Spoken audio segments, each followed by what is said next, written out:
और सवाल ये कि वोट बैंक को लेकर सबसे बड़ा सवाल चुनाव के दरमियान उठता है, और यहाँ पर बात दलितों की भी हो रही है, यहाँ पर बात अल्पसंख्यकों की भी हो रही है। मतलब वही एक बार फिर से पीडीए के साथ या फिर पहले एमवाई के साथ समाजवादी पार्टी चलती रही, लेकिन इस बार कुछ तस्वीर बदलती नजर आ रही है और अब होशियारी का परिचय हर किसी को देना होगा। आपसे समझना चाहते, आपको नहीं लगता कि एक टूल किट की तरह चाहे दलित हो मुस्लिम हो उनको इस्तेमाल करने की कोशिश की जाती है? कुछ इस बार बदला हुआ नजर आएगा? मुमताज जी, आपकी टिप्पणी।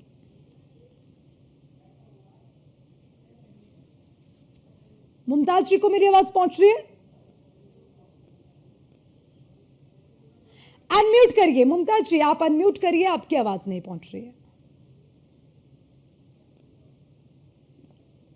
मुमताज जी अनम्यूट कर लीजिए।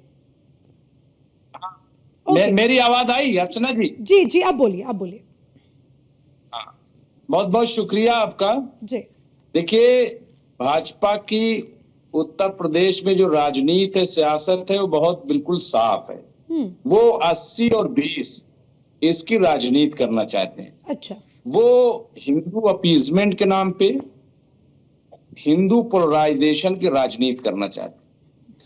उनको दलितों से कोई मतलब नहीं है, उनको नौजवानों से कोई मतलब नहीं है, उनको किसानों से कोई मतलब नहीं है। वो सिर्फ और सिर्फ हिंदू मुस्लिम की राजनीति करके, अगर मैं साफ लफ्जों में कहूं, वो इक्तदार चाहते हैं, सत्ता चाहते हैं। लेकिन मैं बता रहा हूं कि इस बार इनका ये गेम बिल्कुल नहीं चलेगा। ये मुस्लिम पसमानदा भी लेके आ जाते हैं, साहब हम इनको भला चाहते हैं। ये जब इनको दलितों के बारे में लगता है तो दलितों के यहाँ खाना खाने भी चले जाते हैं। अरे इससे क्या होता है? आपने कौन सी ऐसी पॉलिसी बताई, भाजपा के यहाँ नेता मौजूद है, बताएं, जो दलितों के मफाद में रही हो, जो दलितों के फायदे में रही हो? कौन सा ऐसा मैकेनिज्म बना दिया, कौन सा ऐसा इंस्टीट्यूशन खड़ा कर दिया यहाँ पे? यहाँ तक कि हकीकत यह है कि रिजर्वेशन छीनने का काम कर रहे हैं।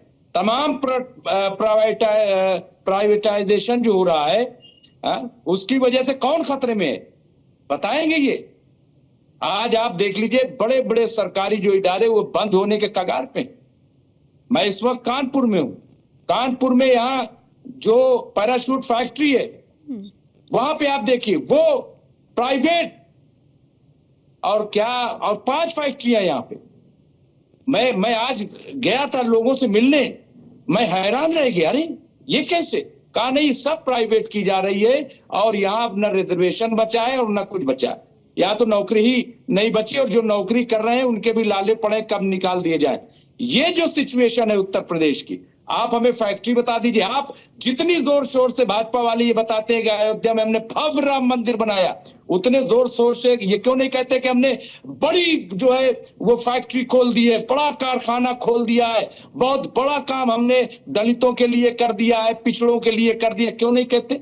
ये जितनी जोर शोर से काशी कॉरिडोर की बात करते हैं, उतने जोर शोर से ये किसी बड़े इदारे की बात क्यों नहीं करते जिसमें इन्होंने बता दिया हो साहब यहाँ पे 2 लाख नौजवानों को रोजगार मिल गया हो? ये सिर्फ हिंदू मुस्लिम, और इनको लग रहा है कि इसी से हमें कामयाबी मिल रही है। यही वजह है कि जब अयोध्या में ये हारे तो इनको लगा कि ये जो हमारा दांव था, ये जो हमारा ट्रम्प कार्ड था, ये तो फेल हो गया। 80 में 80 सीट हासिल करने की बात हम कर रहे थे और हमारी तो हार हो गई। 43 सीटों पे ये एसपी और कांग्रेस जीत करके ले गई। तो ये वहीं से इनकी बौखलाहट शुरू हो जाती है। मैं आपका सवाल वहीं से परेशानी, वहीं से भाजपा में अंदरूनी झगड़ा। मुमताज जी, लेकिन उससे पहले मेरा सवाल आपसे भी है, क्या सिर्फ बीजेपी मुस्लिम हिंदू का आपने जिक्र किया करती है? क्या बाकी लोग नहीं इन वोट बैंक को टूल किट की तरह इस्तेमाल करते हैं?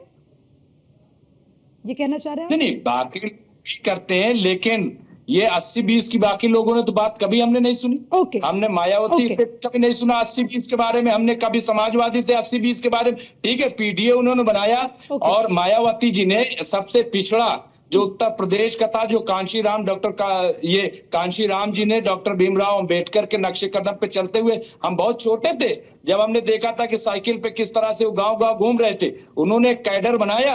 हाँ, तो वो, लेकिन वो कोई इसलिए नहीं कि हिंदू मुस्लिम कर दे, जात बरादरी कर दे, नहीं, ठीक है, एक सेक्शन जो दबा हुआ था उसको ऊपर लाने के लिए वो काम कर रहे थे। अच्छा। लेकिन ये तो हिंदू मुस्लिम कर रहे हैं, ये तो 80-20 की राजनीति कर रहे हैं। क्या ये देश के लिए हक में है?